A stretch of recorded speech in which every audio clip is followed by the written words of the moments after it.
Hi. So welcome to DCA.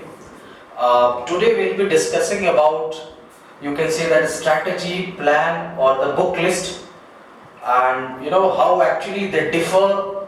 That is CGS versus FCAT. I have checked out some of the articles on blogs, major blogs actually, which majority of the defense aspirants are following, right? And found out that they both have the common strategy. Many of the people have written that they both have the common strategy or somewhat like this, right? So this is again, whatever I am telling you is again personal views as a teacher, as a mentor, right? Or as in the field of teaching for the last, for UPSC teaching for the last, I think 5 to 6 years.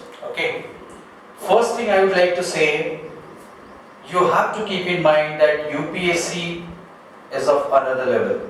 So there is nothing common as such in terms of GS in CDS and FCAT exam, right? FCAT exam की GS is too straightforward, but for UPSC GS has always been, you can say that bone of contention, right? काफी लोगों के लिए बड़ी difficult होती है, tricky actually होती भी है. UPSC is always a serious task, right? I am not talking about just crossing the cutoff, right? Although the cutoff out of 100 is 20 for the serious.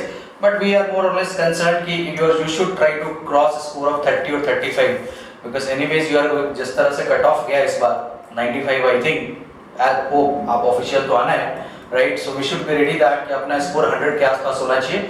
That means even if you score 65 in what you say that English section, you have to be at least 35 in GS, right? So time के साथ things have changed now. Okay, so अलग-अलग book list देखेंगे कि CDS में कौन सी book sources या कहां से पढ़ना चाहिए या एफकेट में कहां से पढ़ना चाहिए, राइट? नाउ ये कोई ज्ञान नहीं है, this is again personal views. आपको लगता है ठीक तो ठीक है, नहीं तो कोई जरूरी नहीं है कि इसे मानना है. It's all up to your wish. अपना अपना एजेंडा होता है, अपना अपना टास्क होता है और अपनी अपनी स्ट्रेटजी होता है, नथिंग स्पेसिफिक, राइट? सो बस मैं ये चीज चेक कर रहा था कि दोनों के लेवल और यू कैन से दोनों की प्लानिंग एक साथ की जा सकती है या कुछ और किया सकता है कि नहीं. So right, so let's start with that discussion of. So I will talk section wise कि जो ज्योग्राफी के क्वेश्चन होते हैं CDS versus FCAT, polity CDS versus FCAT, history, सारे हमने सिलेबस सब्जेक्ट वाइज रिवाइज करके और उसके सोर्सेज किससे पढ़ने चाहिए, लेवल ऑफ क्वेश्चन क्या है, ये डिस्कस करेंगे. तो पहली बात करते हैं ज्योग्राफी की. For UPSC CDS exam the questions are from physical geography, Indian geography as well as human geography, right? जो सेंसस वगैरह है, माइग्रेशन वगैरह जो होते हैं, राइट? ओके. और इसके लिए आपको एनसीईआरटी 11 12 जरूर पढ़नी पड़ेगी along with the updates मतलब अगर सेंसस में कुछ अपडेट हुआ तो, राइट? जैसे फॉरेस्ट रिपोर्ट आ गई तो एनवायरनमेंट में कुछ अपडेट है तो, राइट? तो ये आपको पढ़ना मैंडेटरी है. बट एफकेट में क्या है कि क्वेश्चन ही शायद हार्डली 2-3 आ जाए, 2-3 क्वेश्चन से ज्यादा आने नहीं होंगे. वो भी मोर और लेस फैक्चुअल होता है. फैक्चुअल मतलब जो कहीं लिखा होगा उठाकर पूछ दिया होगा, कोई अपडेट से रिलेटेड नहीं होता. तो अगर आप एफकेट की बात करेंगे तो ल्यूसेंट की जो किताब आती है, Lucent general knowledge, it is sufficient, right? Yellow colour की आई थिंक बुक आती है, कलर चेंज होती रहती है. तो Lucent GK is good enough. आप ल्यूसेंट की किताब पढ़ लो तो आपका एफकेट में ठीक ठाक से आ जाता है स्कोर जीके में, राइट? और अगर मान लो बहुत टफ आया तो फिर तो किसी का नहीं आएगा, बट आपके ठीक ठाक आएंगे. Lucent is a good book for FCAT, but Lucent is definitely not a sufficient book for any of the UPSC exam. आप यूपीएससी का एग्जाम ल्यूसेंट पढ़ के नहीं निकाल सकते. Lucent is suggested for SSC exam, चाहे वो सीएचएसएल हो, चाहे वो ग्रेजुएशन वाले हो, सीजीएल हो, वो उसमें चलता है बिकॉज वो फैक्चुअल पॉइंट्स आएंगे कि सुएज कैनाल कौन से साल में हुई थी जी, या ये एक्स और वाई को कौन सा कैनाल कनेक्ट करता है, इस टाइप के क्वेश्चन होते हैं. Next, if you talk about polity में एक ही लक्ष्मी जी है जो पूरी दुनिया पढ़ती है, राइट? दैट इज लक्ष्मीकांत जी. और इसको पढ़ने के साथ आप प्रैक्टिस जरूर करना है एमसीक्यू की, specially in dynamic context. That will give you an idea because polity लगता इजी है, बट जब क्वेश्चन वहां होता है आपको लगेगा आपने सही किया, बट कुछ ना कुछ एक्सेप्शंस XYZ होते हैं जो गलतियां हो जाती हैं. इसलिए आई ऑलवेज से दैट कि आप प्रैक्टिस करो पॉलिटी के क्वेश्चंस की, बहुत ट्रिकी होते हैं मिस्टेक्स. इसके पास एफकेट में there is no need to read Laxmikanth. अगर आप एफकेट या आईनेट की तैयारी कर रहे हैं, सिर्फ सीडीएस में नहीं है, तो आपको लक्ष्मीकांत जैसे किताब, इतनी मोटी किताब पढ़ने की जरूरत नहीं है और उतना समझने की जरूरत नहीं है. उनको बहुत पॉलिटी का विशेषज्ञ होने की जरूरत बिल्कुल नहीं. Okay, you can again refer जो you can 25-30 page of notes that is also present in Lucent as well, right? और एनी कोई भी आप ना कोई सा भी एसएससी का पॉलिटी क्वेश्चन बैंक ले लो, आप पढ़ लो, मन करे तो पढ़ो, नहीं पढ़ना तो भी छोड़ो, कोई दिक्कत नहीं, एक दो क्वेश्चन आने कोई बहुत महान काम नहीं होता। But you can not dare to skip, आप सीडीएस में पॉलिटी स्किप नहीं कर सकते, because there is considerable number of questions, around 16 to 17 question होते हैं, और आपको उसमें से कम 8-9 तो करने पड़ेंगे, right. Next, talking about history, और हिस्ट्री में भी ज्यादातर बच्चे जो हैं सो मॉडर्न की बात करते हैं, बिकॉज उसके क्वेश्चन थोड़े आपको इंटरेस्टिंग लगते हैं, समझ में आते हैं। तो spectrum is the best source actually, spectrum, right, जो मॉडर्न हिस्ट्री की किताब है छोटी सी, वो अच्छी किताब है, right. Apart from this NCERT में ना 11-12 बॉक्सेस हैं, बॉक्सेस में साइड में लिखे हुए, वो बॉक्स पढ़ लो, because you can see in the last 3-4 years boxes से स्ट्रेट फॉरवर्ड क्वेश्चन है, जैसे गांधी जी का मुंडन कहाँ पे हुआ, this fact is present in NCERT box, आपको स्पेक्ट्रम में भी नहीं मिलेगा ये, तो ये सप्लीमेंट्री है। All UPSC always refers NCERT as a source, तो आपको बॉक्स वाला पॉइंट ना कुछ चीजें याद रख लो, right. Lot of questions has been asked from even from NCERT polity class 11 जो बॉक्स में है, बट आपको पॉलिटी के लिए उतना एनसीईआरटी पढ़ने की जरूरत नहीं है, बिकॉज लक्ष्मीकांत जी ने सब कवर किया है लगभग। बट हिस्ट्री के लिए एफकेट में अगेन वही 2-3 क्वेश्चन का बजट है, और कुछ भी हो सकता है, मेडाइवल भी हो सकते हैं, एनसीईआरटी भी हो सकते हैं, 3 पूछेंगे तो उसमें से एक तो आपको वैसे नहीं आएगा, तो मन करे तो ल्यूसेंट अगेन, तो देखो इसके लिए जो कॉमन सोर्स है ना अभी तक, अभी के आगे भी Lucent is a very good source, तो AFCAT is Lucent type exam, right, but UPS CDS is not Lucent type exam, CDS is NCERT, right, and Laxmikanth, Spectrum जो रेफरेंस बुक अच्छी वाली है उनके लेवल का एग्जाम, दोनों में बहुत बड़ा डिफरेंस है, राइट। अगर आप देखो एसएससी की तैयारी करते हो, एफकेट निकलने के 99% चांस है, 99%। एसएससी का बच्चा काफी एफकेट देते भी है और रिटन क्वालिफाई कर भी जाते हैं।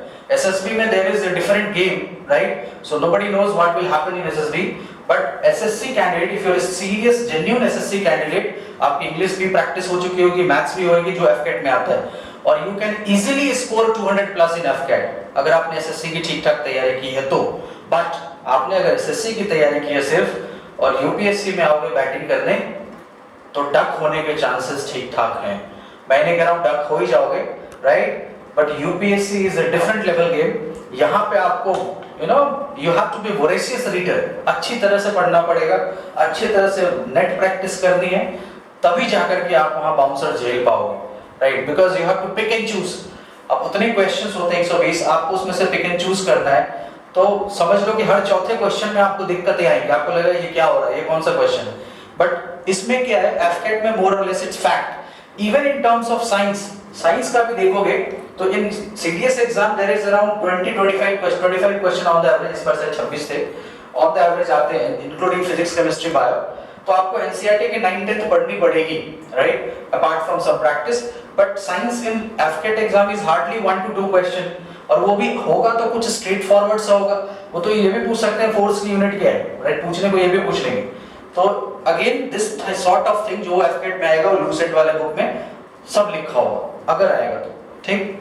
आपको उसके लिए एनसीईआरटी पढ़ने की बिल्कुल जरूरत नहीं है, एफकेट एग्जाम के लिए डिटेल एनसीईआरटी पढ़ने की कतई जरूरत नहीं है। इनफैक्ट आईनेट में भी स्ट्रेट फॉरवर्ड क्वेश्चन आते हैं, उसके लिए भी इतना चीजें पढ़ने की जरूरत नहीं है। Economics and current affairs, economics जो सीडीएस में आजकल पिछले 2-3 बार से क्या हुआ है कि 11-12 क्वेश्चंस आने लगे, पहले 7-8 होते थे, 6-7 होते थे, तो लोग उसको स्किप कर देते थे जो नहीं पढ़ते इकोनॉमिक्स। बट अब आप स्किप नहीं करते, तो एटलीस्ट आपको बेसिक टर्मिनोलॉजीज जो है इकोनॉमिक्स में, और जो जनरल थिंग्स जो रियल लाइफ में चलती रहती है, जैसे फेयर प्राइस स्वैप या फिर सब्सिडीज, ये सब चीजें आपको अपडेट्स, कौन कौन से जो क्रॉप्स हैं वो आपके सब्सिडीज में आते हैं, किसके लिए फेयर प्राइस डिसाइड होता है नहीं होता है, ये सब चीजें आपको जाननी पड़ेगी along with the schemes, okay. But उसमें ऐसा कुछ नहीं, इकोनॉमिक्स का रेयरली कोई क्वेश्चन आता है, आएगा भी तो कोई स्कीम पूछ लेगा, वो भी हो सकता है कि 1.5 साल पुराना स्कीम पूछे। Last but not the list, current affairs. Current affairs में क्या है, सीडीएस में मोर और लेस 6 महीने पुराना चीज, या लेट्स सपोज कि अगर आपका नवंबर में एग्जाम है, तो आप मई से भी स्टार्ट करोगे, मई, जून, जुलाई, अगस्त, सितंबर, अक्टूबर, that is more than sufficient for CDS.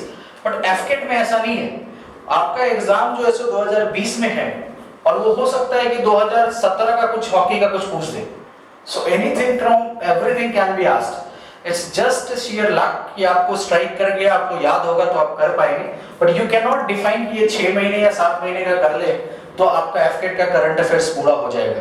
ये लक वाली बात है, राइट? आप कर भी लोगे तो आपको लगेगा पूछा भाई 2013 में क्या हुआ था, ऐसा कुछ पूछ देते। नोबेल प्राइज में 2019 का नहीं पूछेगा, 18 का पूछ लेगा, राइट, एफकेट में। तो यहाँ पे डिसाइड नहीं, तो यू कैन नॉट, यहाँ पे आपको रिस्क फैक्टर बहुत ज्यादा है। बट ओवरऑल कहानी ये है, अगर आप एफकेट की तैयारी करते हैं तो साथ में एसएससी का भी कर लें, मतलब दिस इज जस्ट सजेशन, आपकी इच्छा है आप डिफेंस में जाते हैं तो एफकेट की करें, राइट? तो एसएससी की आप प्रिपरेशन करेंगे ना तो आप एफकेट में ठीक ठाक स्कोर करेंगे, और आप जब दिल्ली वगैरह में जाएंगे, जहाँ तक मैंने देखा है बच्चों को जो काफी वहाँ रहते हैं, तैयारी करते हैं, वो इजीली जो एसएससी की तैयारी कर रहे हैं, एसएससी में शायद कट ऑफ नहीं भी निकला है, लेकिन एफकेट में उनके स्कोर 170-80 आराम से प्लस होते हैं, इसमें कहीं कोई डाउट नहीं।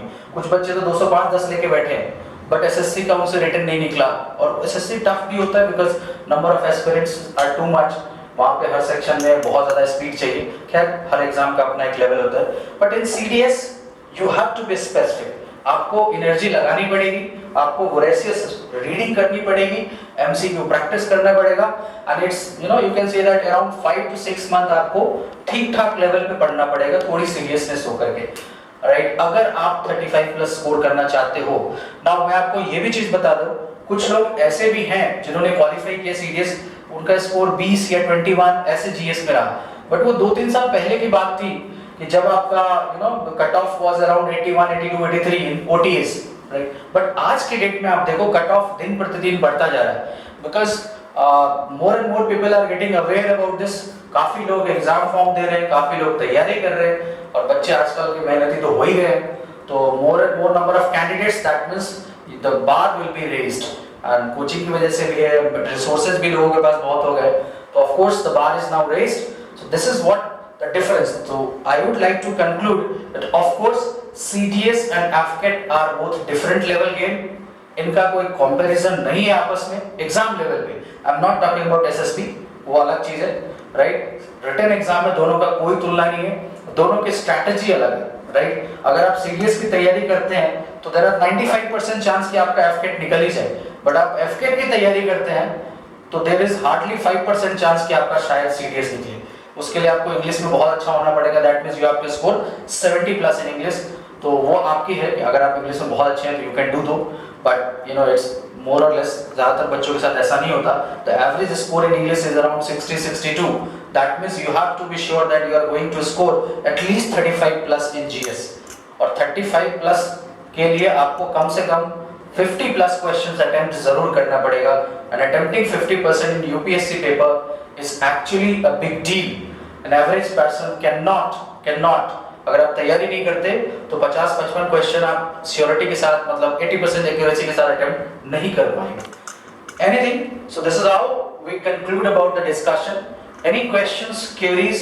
Do write us at DCA. This is our contact number 77-105-48960. Questions, queries, you can comment as well. We'll be happy to answer you all. Thank you.